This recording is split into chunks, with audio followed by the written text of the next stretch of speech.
조국이라는 자가 갑자기 나타나가지고 강성 지지층을 선동을 하는 거예요. 윤석열 정부 망하게 하겠다는 거예요.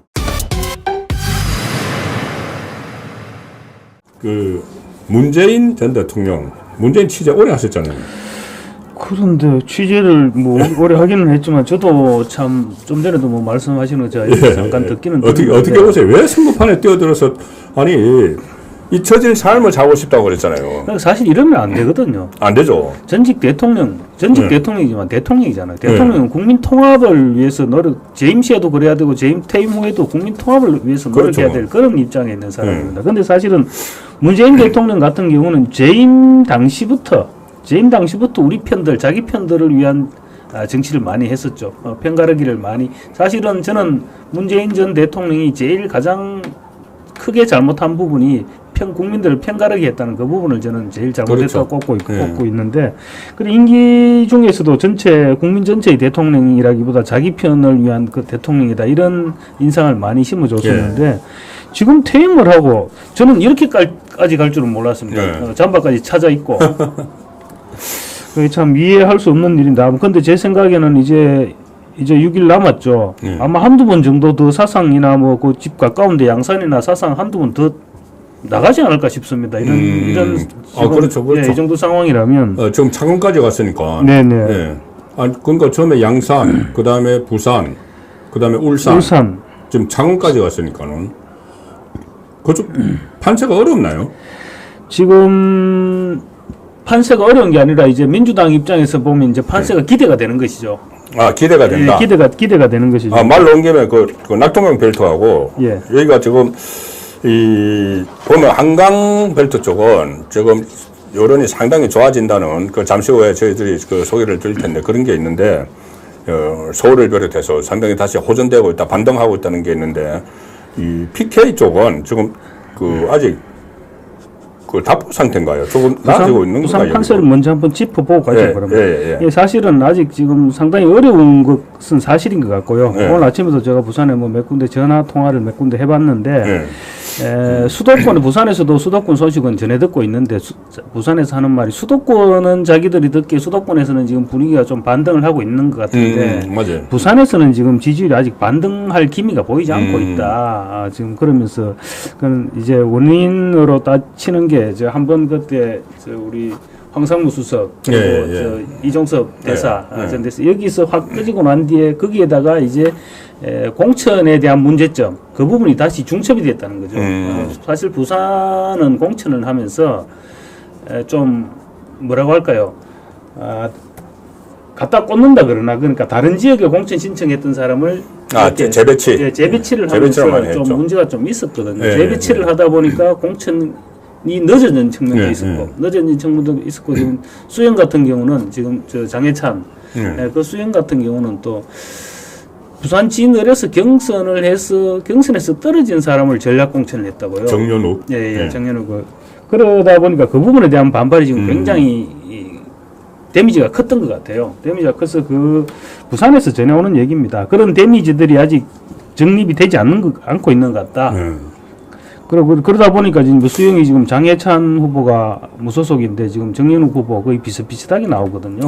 민주당 후보가 30몇 %. 먼저 앞서 나가고. 이렇게 되니까 지금 문제가 생겼는데 그래서 오늘 단일화를 하자 그랬는데 지금 오늘 사실 마지막이잖아요. 내일부터 사전투표가 시작되면. 그런데 아직까지 단일화 기미가 잘 안 보이는 것 같습니다. 만약에 단일화가 안 되면 민주당에 넘겨줄 가능성이 굉장히 높거든요. 그러다 보니 오늘 이재명 대표가 수영에 가서 또 유세를 하고 그랬고 유세장에서 마주쳤다는 유세장에서 마주쳤는데 장해찬이가 뭐라고 막 하고 그런 것 같은데 어쨌든 그렇게 어렵고 지금 해운대갑은 사실은 해운대는 부산의 강남이죠. 부산의 강남인데 해운대갑에서 지금 흔들린다는 거거든요. 지금 여기는 지금 주진우 후보죠. 윤 대통령의 법무비서관 출신 주진우 후보. 여기 같은 경우는 이제 홍수는 지금 민주당 후보가 홍선훈 후보인데 구청장 출신입니다. 원래 대학 교수고 구청장을 해운대 구청 직전 구청장을 했거든요. 구청장을 하고 구청장을 하면서 그런 대로 잘 했습니다. 평가가. 그런 데다가 이제 일찌감치 출마 선언하고 열심히 뛰다니다 보니까 인지도도 높아요. 그래서 지금 좀 휘청거린다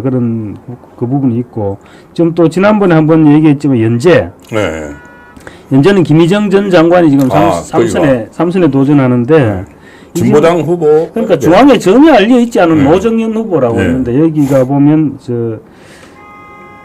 아마 과거 한 청년 출신인 것 같아요. 보니까 국보법 위반도 있고 뭐 전과가 3범이던데 그런 거 한 청년 출신이 같은데 지금 며칠 전에 부산일보, 부산 MBC 조사에서 무려 19.2% 포인트가 차이가 났거든요. 좀 상태가 좀 심각한데 그래서 지금 경선에서 김희정 장관이 지금 현역 의원 이주환 의원입니다. 이주환 의원한테 김희정 전 장관이 경선에서 이겼거든요. 그래서 사실은 이주환 의원하고는 둘은 계속 오래된 경쟁 관계입니다. 오래된 경쟁 관계인데 오늘 이제 드디어 이주환 의원이 부산시 의회 기자실에서 기자회견을 하면서 좀 이렇게 가서는 안 된다. 내란 음모로 해산된 종북 추종 세력인 통진당 후회가 지금 다시 부산에 자리 잡아서는 안 된다. 내가 적극 돕겠다. 이렇게 선언을 하고 나왔습니다. 하고 나왔는데 판세에 어떤 변화가 있을지. 근데 아무리 생각해도 좀 과다 표집이 된 것 같기도 한데 진보 좌파들이 좌파의 가장 문제는 이게 19.2% 포인트면 이 과다 표집이 됐다고 해도 좀 심하거든요.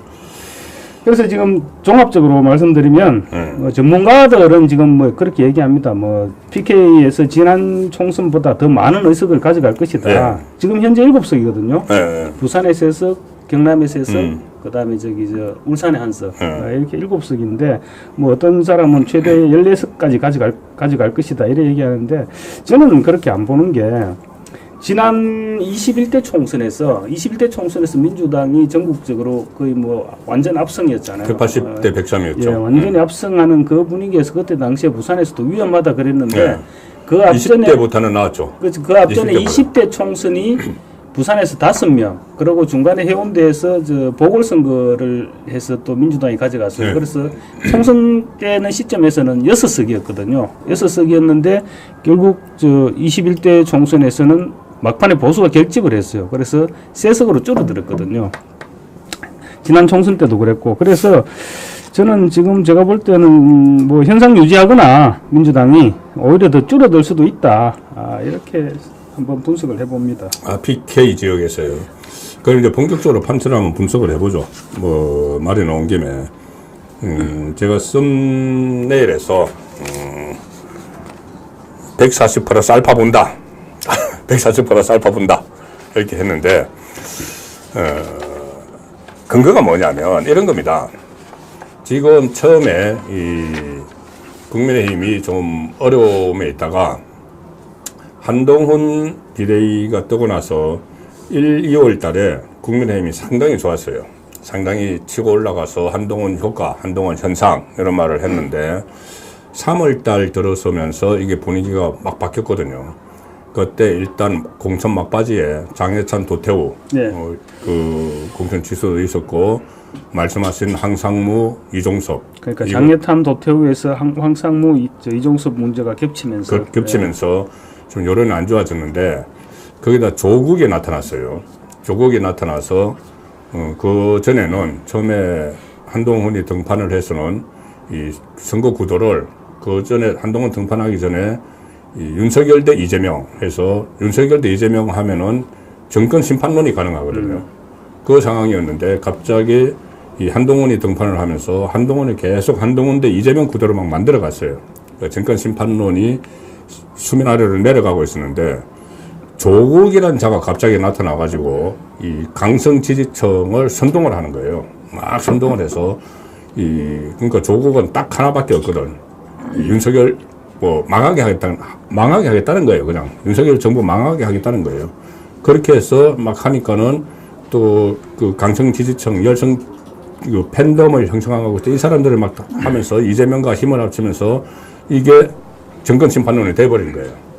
자, 그런데 그래서 이제 3월 달에 상당히 어려웠죠. 어려웠는데 3월 말, 4월 초에 접어들면서 저쪽에서 자책골이 막 시작됩니다. 자책골이 시작되는 게 일단 조국 쪽에서는 박은정, 그리고 이종건, 그 41억 뭐 수임료 이런 문제, 그리고 또 김준형인가요? 김준혁. 예, 그 6번. 6번 형. 예, 김준형. 그 국립외교원장 했던 이 사람은 뭐 반미하면서 지금 와이퍼, 애들 둘 전부 다 미국 국적. 자기 빼고 지금 와이프하고 애 전부 미국 사람. 3명 다 미국 사람. 미국 사람. 그런 네. 사람이 무슨 대한민국을 위해서 그러니까요. 국회의원을 하겠습니까? 그런 사람들 하니까 이제 조국의 그 박은정 리스크, 이 박은정 리스크는 지금 계속 터지고 있죠. 박은정은 오늘 보니까 심지어 예. 저 이종건 변호사 예. 자기가 구속시켰던 사람을 예. 오늘 보니까 다른 건으로 다시 변호를 했더라고요. 자기가 검사하면서 이 코인 사기, 그러니까. 코인 사기에서 구속시킨 두 사람을 이제 변호사 개업하고 나서 그 사람이 자기가 구속시킨 것과 유사한 또 범죄를 저질렀는데 그 이종건 변호사가 그걸 또 변호를 했어요. 자기가 구속시킨 사람은. 그건 진짜 말도 안 되는 얘기인데 네. 원래 같은 건으로는 뭐 법적으로 못하게 돼 있는데 그러니까 이제 네. 자기는 같은 사람이다 이렇게 얘기를 하더라고요. 건은 다르고. 건은 다르고.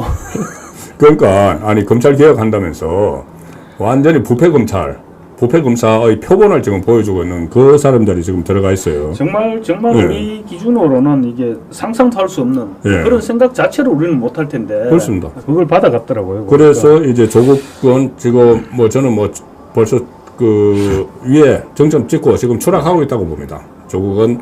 그리고 조금 이따 시간이 있으면 다루겠지만 웅동학원 그 반납 왜 안 하느냐고 지금 문제가 다시 되고 있거든요. 그때 조국 사태 초기에 불거졌던 게 웅동학원이잖아요. 근데 보니까 웅동학원은 말만 반납하겠다고 그 뒤로 액션은 요만큼도 없었더라고요. 전혀 없었어요. 액션이 전혀 예. 없었기 때문에 역시 조국답다. 예, 그래서 한동훈 법무부 장관이 그것은 어떻게 되느냐고 문제를 제기하기 시작을 했거든요. 사실 웅동학원이 처음에 조국 사태가 사모펀드하고 웅동학원으로 시작이 그럼요. 됐어요. 예. 그 웅동학원이 자기 가족들이 운영하는데 그 중학교에서 자기 사촌 동생이 거기 뭐 교무처장인가 있으면서 교사를 채용을 교사 하니까 돈을 받아가지고 채용 비리가 있었죠. 예, 구속도 되고 했죠. 그래서 그때 논란이 됐을 때 이 박정숙 그 모친이죠. 조국이 모친이 반납하겠다고 사회 환원하겠다고 했는데 지금 그대로 갖고 있어요. 그 부분도 조금 시간이 있으면 살펴볼 텐데 어쨌든 그런 조국의 민낯이 새로운 민낯이 막 드러나고 있는 상황이고.